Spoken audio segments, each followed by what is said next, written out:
영국의 유럽연합 탈퇴, 브렉시트를 둘러싼 혼란이 이어지고 있습니다. 지난주 영국 하원이 세 차례에 걸친 릴레이 투표를 통해서 브렉시트 기한을 연장했지만 유럽연합이 이를 승인할지는 미지수입니다. 네, 여기에 현지 시간으로 20일까지 치르기로 했던 브렉시트 합의안 3차 승인 투표가 불발되면서 또다시 시계제로 상황에 빠졌습니다. 브렉시트 방향 향방과 그에 따른 후폭풍 짚어보겠습니다. 대외경제정책연구원 김응종 선임연구위원과 이야기 나눠보겠습니다. 위원님 어서 오세요. 네, 안녕하세요. 네. 위원님, 지금 이게 너무 꼬일 대로 꼬인 상황이라 저도 좀 혼란스러운데 먼저 여쭙겠습니다. 네. 영국이 유럽연합 탈퇴하긴 할까요? 모르겠습니다. 알겠습니다. 네, 지금 현재 노딜 브렉시트, 노 브렉시트 모든 가능성이 여전히 다 열려 있는 상황입니다. 예, 지금 상황이 이제 3차 승인 투표를 진행하겠다고 했는데 사실상 불발이 됐거든요. 뭐가 문제인 겁니까? 일단 그 하원 의장, 우리로 지금 국회의장에 해당되는 분이죠. 존 버커우 그 의장이 한번 표결했던 것을 변경시키지 않고 다시 할 수는 없다. 그러니까 일사부재의 원칙에 위배되기 때문에. 그게 뭐 1604년부터 그렇게 규정을 만들어놨다 그러더라고요. 한 400년 된.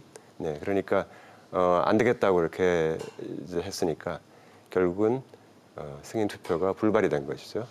그래서 이렇게 되면은 결국은 테레사 메이 총리는 이제 빈손으로 유럽의 정상들을 만나러 가야 되는 그런 상황입니다. 예, 자, 3차 승인 투표가 무산되면서 메이 총리의 전략에도 차질이 좀 빚게 됐거든요. 9일 앞으로 다가온 브렉시트 기한을 지난주 의회 투표에서 연기하기로 했지만 유럽연합의 승인이 좀 필요하지 않습니까? 예, 현재 규정에 따르면은 27개 다른 그 EU 회원 국가들이 모두 만장일치로 연기를 승인을 해야 되는데 승인해 주는 것에 대해서는 사실 EU에서는 뭐 그건 해줄 수가 있는데 그러려면 어떤 명분이 필요한데 그러면 연기를 해주게 되면은 우리가 기존에 합의했던 그 탈퇴 협정을 승인해 줄 수 있는 가능성이 있는 것이냐 뭐 이렇게 물어보는 것이죠. 거기에 대해서 영국이 답을 해야 되는 그런 상황입니다.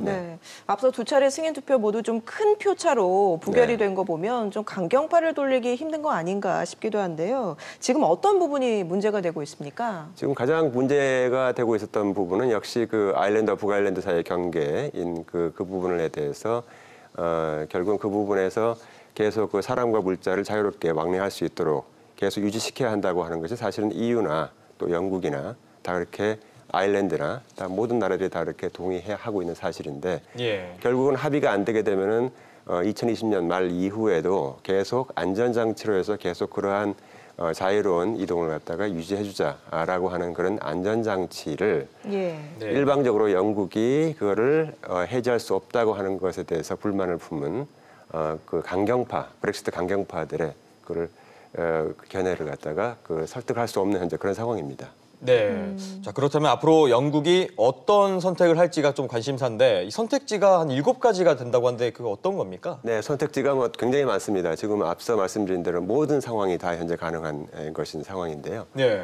심지어 제2국민투표까지도 현재 얘기를 하고 있습니다만은 일단 뭐 노딜은 여전히 가능합니다. 지금 현재 열흘밖에 남지 않은 그 탈퇴 시한 이것이 연장이 만약에 안 된다면 EU 측에서 반대를 하거나 이렇게 된다면 또 역시 노딜이 되고 또 아예 브렉시트가 아예 없어질 수도 있죠. 그러니까 EU 측에서는 그러지 말고 그러면 그냥 없던 걸로 하자. 우리 그렇게 해도 우리는 뭐 괜찮으니까 이제 그렇게 계속 설득을 지금 하고 있는 상황이고요.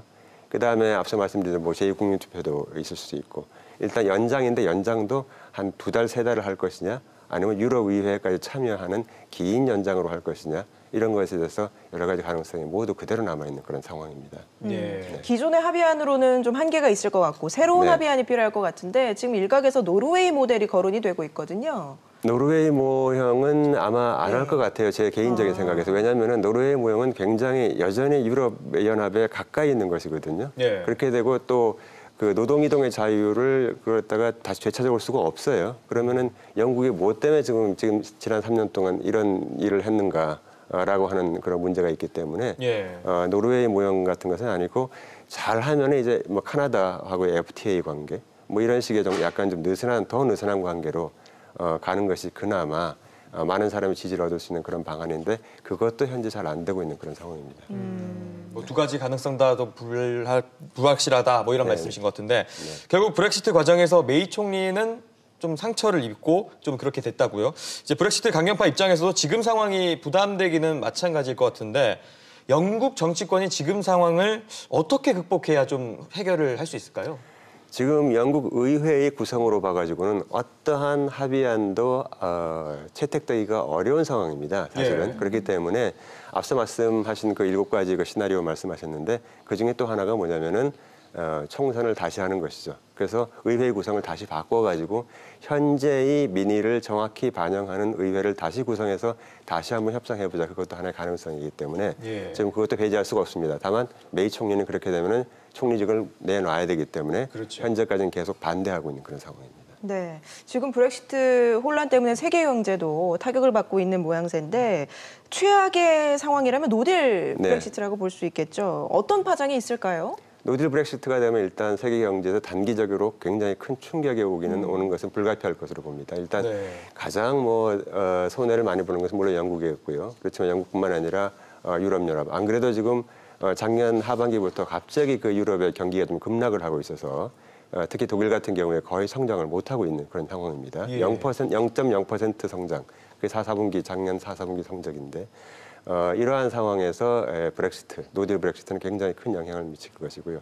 유럽연합의 어떤 그 경제 규모나 이런 걸 봤을 때는 그것이 결국 전 세계에 파급 효과가 되기 때문에 우리나라와의 관계에서 보더라도 우리나라와 유럽연합과의 관계뿐만 아니라 제3국을 통해서 들어오는 어떤 그런 부작용 이런 것을 고려해 봐야 되기 때문에 단기적으로는 충격이 불가피할 것이다. 이제 이렇게 보입니다. 네. 거기에다가 말씀하신 것처럼 다른 나라에도 영향을 미친다고 하셨는데 결국엔 우리나라에도 어떤 영향을 미칠지가 궁금하거든요.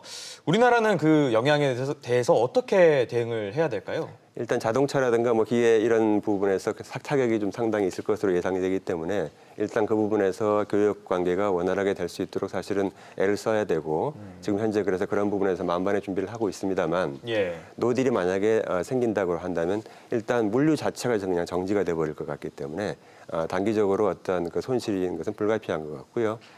뿐만 아니라 이제 앞서 말씀드린 대로 제3국에 우리나라 제조업체들이 많이 나가 있는데 여기서 이제 영국이라든가 유럽으로 가는 그런 물건들이 많이 있기 때문에 결국 여기에 대한 어떤 문제가 있고요.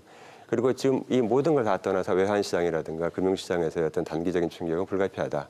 이렇게 보고 있습니다. 다만 노딜 브렉시트가 어느 정도 일주일 전이라도 이제 예상이 되게 되면 그것이 예상이 되기 때문에 바로 당일날 충격은 좀 적지 않을까. 미리 반영되지 않을까 그렇게 예상을 해볼 수 있겠습니다. 네, 하나만 더 질문 좀 드려보겠습니다.